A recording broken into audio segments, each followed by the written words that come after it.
This is the elevator at the Ringling Art Museum in Sarasota, Florida. This elevator is a 5,000 pound capacity.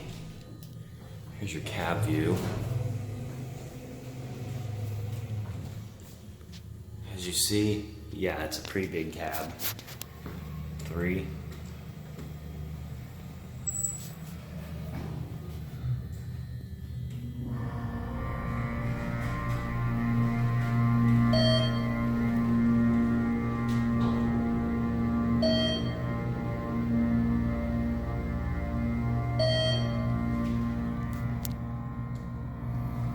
Let's go at 2.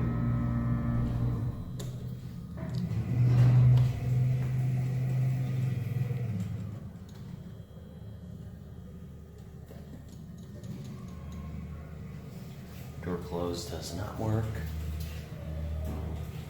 I'm pretty sure you already saw the inspection certificate. There's a little directory. I'll watch the button go out.